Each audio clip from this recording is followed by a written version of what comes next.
In the last video, I explained to you what is gradient descent in deep learning.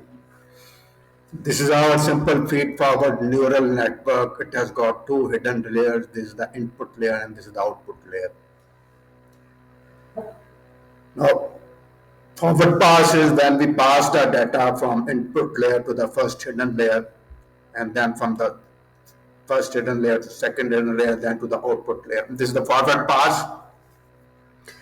When we have the forward pass, so we have the predictions, we compare those forward pass with the actual labels. And of course, there will be discrepancy. Each hidden layer has got its own weights, bias. So W1 is the matrix, B1 is the matrix, W2 is the matrix, B2 is the matrix. Depends on the dimensions, what is the dimension of those matrices. B1 will be a vector and a W will be a matrix. So in the last video, I explained to you gradient descent. So what we do is we take the difference of the predictions with the actual and square it, and then we have that mean squared error loss. There are many types of loss functions, but we start with mean square error loss because it's simple to deal. Later on, when we build better, more powerful neural networks, we will use better loss functions like cross entropy and log loss, stuff like that. Now, what we do is we then go back from output layer toward the input layer using the gradient descent. As I've explained in the previous video, first we adjust the weights for this hidden layer using gradient descent.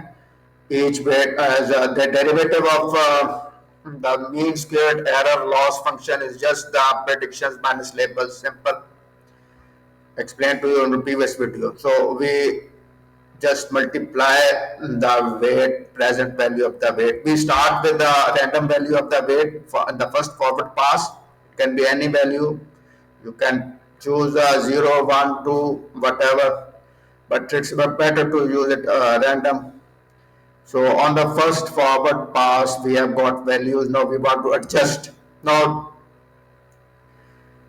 thus our neural network model is going to make the adjustments using the gradient descent. On the first forward pass, then it will use gradient descent, and it will just adjust the weights, bias, and then it again use gradient descent and adjust the weights, bias. This is the first iteration. So we have got now adjusted weights, bias, and then we have another forward pass. Then again we have this new loss function value. Then again we go back. This is known as back propagation. So the next video I'll explain to you a back propagation in much more detail.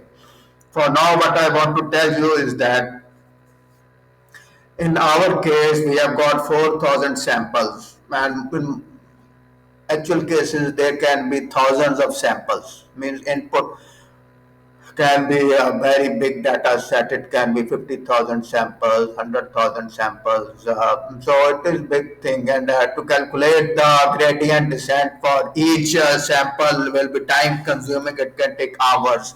So what we do is we have this stochastic gradient descent.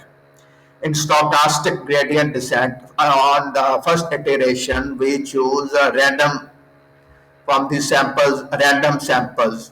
So let's say we have got 10,000 samples, so we just choose 100 samples. Then we, for each sample, we have this forward pass,